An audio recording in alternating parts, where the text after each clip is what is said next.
नाम शगुफ्ता यास्मीन है। मेरी शादी 6 सितंबर 2020 में हुई थी मेरे मामा के घर से। और मेरी शादी के ठीक मेरे हस्बैंड का नाम आमिर है, जो कि मेरे साथ मारपीट करते थे। मेरे शादी के ठीक 3 महीने के बाद से ही उन्होंने मेरे साथ मारपीट शुरू कर दी थी। मेरी सास भी हर दिन कहती थी कि नाली का कीड़ा हो तुम, नाली का कीड़ा, कहाँ से उठ कर के तुम आ गई हो। मेरे ससुर का कहना था कि तुम्हारे माँ बाप नहीं है, तुम जा कर के तुम कहाँ से, मेरे बेटे के लिए तो मेरा कोई मकान भी नहीं, तुम्हारे तरफ से कोई जायदाद भी नहीं है, ना पैसा उतना मिला, तुम क्या लाई हो अपने साथ, तुम तो कुछ लाई नहीं हो, और तुम बोलती हो कि तुम यहाँ पे रह सकती हो हम लोग के साथ, हम लोग बिना पैसों के तुम्हें नहीं रखेंगे। ठीक शादी के 15 दिन के बाद ही मेरे खालू और मामू से 15 लाख की मांग की गई, जिसमें से सिर्फ 2 लाख ही दे पाए थे मेरे मामा कहीं से ये करके। लेकिन फिर उन्होंने जैसे ही 2 लाख लिया तो 2-3 दिन तक मेरे साथ सही व्यवहार किया गया। उसके बाद से कुछ दिन के बाद से फिर मेरी सास का कहना था कि जाओ तुम अपने खालू से जाकर के कार लेकर के आओ, जाकर के घर अपने नाम करवा के आओ, उसके बाद ही ये करना। फिर मेरे हस्बैंड का रवैया बिल्कुल ही मेरे साथ बिगड़ गया, बिल्कुल ही वो मारपीट करना शुरू कर दिए।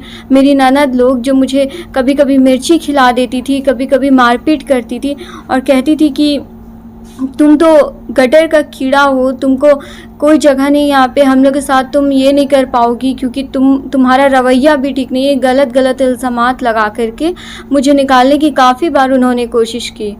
उसके बाद कुछ दिन, जैसे शादी के कुछ साल गुजरे, तो 8 महीने के बाद जब मेरी बेटी हुई, तो मतलब मेरी बेटी, इनको नहीं मालूम था कि मेरी बेटी आने वाली है, लेकिन उन्होंने उससे कुछ दिन पहले ही कहा था कि हम लोग को बेटा चाहिए और तुम कुछ वारिस ही नहीं दे पा रही हो, 8 महीने हो गए शादी के, तो एक काम करो कि तुम घर से चली जाओ। मेरे हस्बैंड खुद इस बात में राज़ी हुए कि ठीक है आप ही खुद हम इनको निकालेंगे। तो मेरे घर वालों को झूठ बोल के ये बुलाया गया कि आप इसे ले जाइए और ले जा करके अपने घर में रख लीजिए। जब मेरे मामा आए लेने के लिए तो इन्होंने कहा कि देखिए आपकी बेटी बच्चा नहीं दे सकती, वारिस नहीं दे सकती इस घर को, तो आप एक काम कीजिए, आप ले जाइए। तो मेरे मामा काफ़ी हाथ पैर जोड़े कि नहीं इसे मत भेजिए, कहाँ जाएगी, कहाँ रहेगी, कहीं इसका कोई नहीं है, मेरे माँ बाप भी नहीं है, मैं अनाथ हूँ। तो इस वजह से मेरे मामा काफ़ी रोने लगे, लेकिन मेरे हस्बैंड का कहना था कि नहीं आप इसे ले ही जाएं।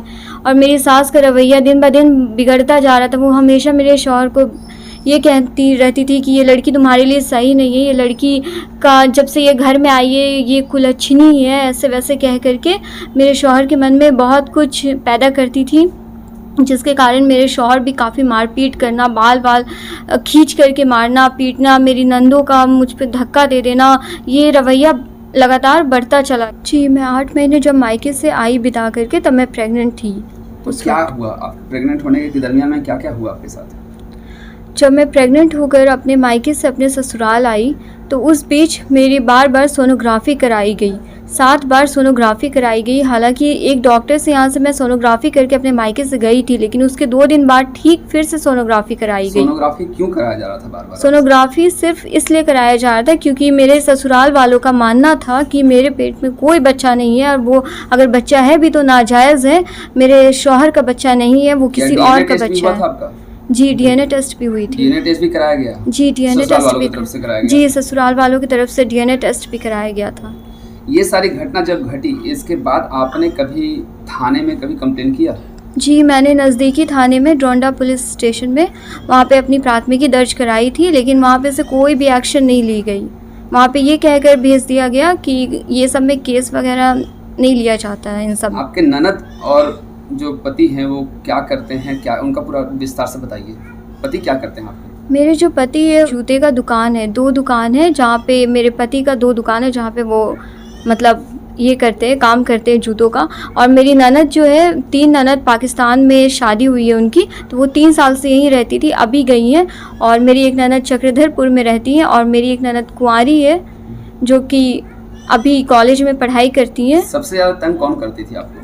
सबसे ज़्यादा जो अभी मेरी 3 ननद गई हैं पाकिस्तान, उनका भी बुरा व्यवहार था मेरे साथ, और सबसे छोटी वाली का भी। कारण क्या था? व्यवहार करने का कारण क्या था?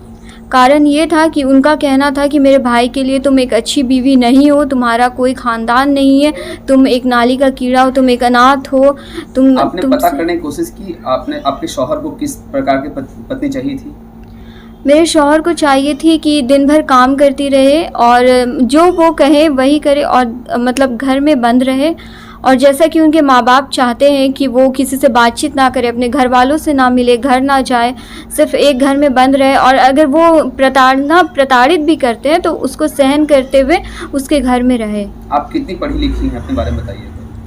मैंने 12 पास आउट किया था। मैं ग्रेजुएशन कर ही रही थी कि मेरी शादी हो गई थी उस वक्त। मेरे सास भी, मेरी नंदे भी और मेरे ससुर मेरे साथ कभी कभी छेड़खानी का भी प्रयास करते थे, और वीडियो भी, जब मैं वॉशरूम में नहाने जाती थी तब मेरी ननद वीडियो बना करके ये कहती थी कि भाभी इसको मैं वायरल कर दूंगी अगर आप मेरी बात नहीं सुनी तो, और ये कह के घर का सारा काम करवाती थी, मारपीट करती थी।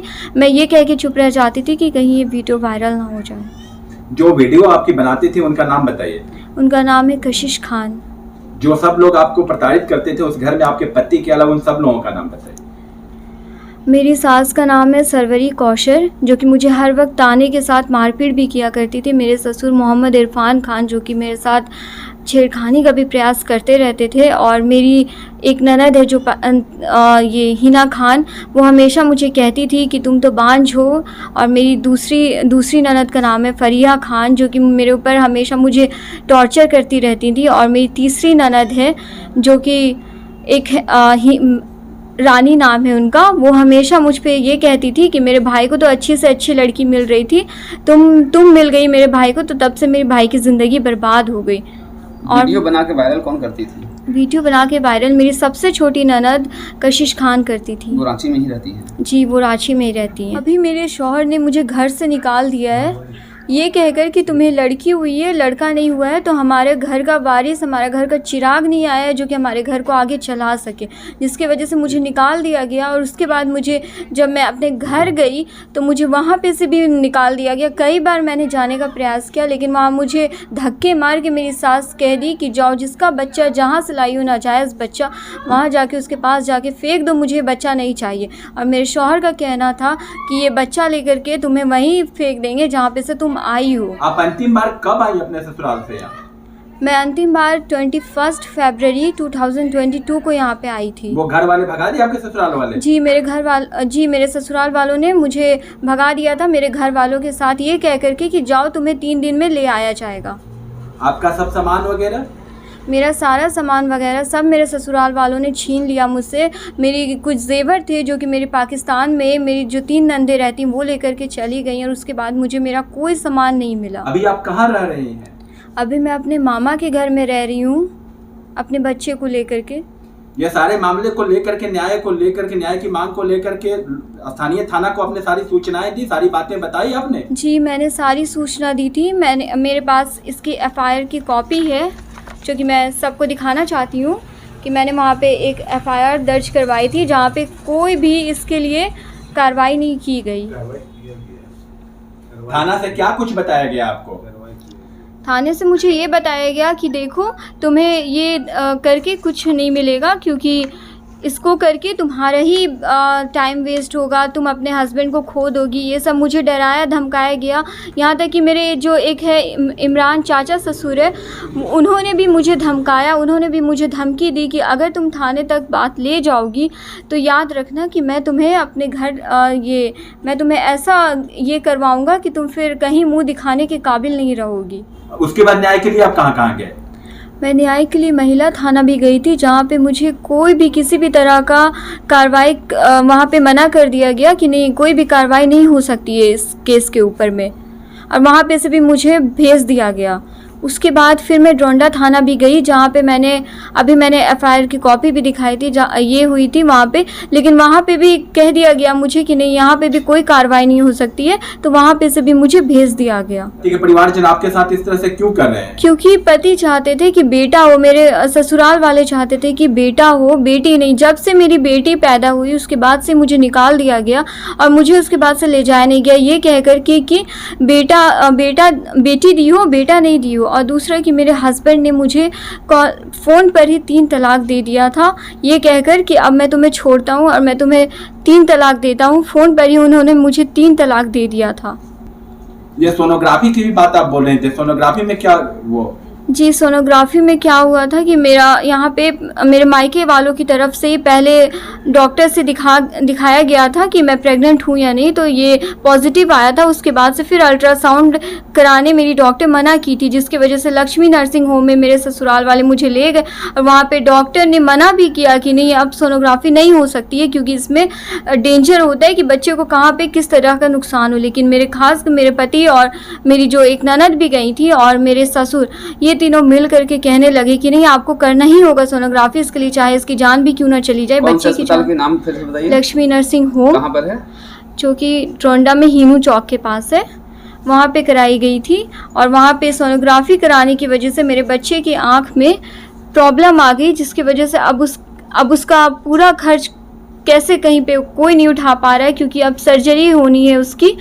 लेकिन इस बारे में मेरे शौहर का कहना था कि इस बारे में ये भी किया गया था, मेरे शौहर को भी बताया गया था डालसा की तरफ से, जब उन्होंने ये केस डाला था वहाँ पे, तो वहाँ पे बताया गया, तो उन्होंने कहा कि नहीं, छोड़ दो, बच्ची का जो भी इलाज है वगैरह है सब तुम लोग उठाओगे, क्योंकि ये बेटी है, बेटी हम लोग को क्या दे सकती है, बेटा नहीं है कि हम लोग को इससे मुनाफा हो।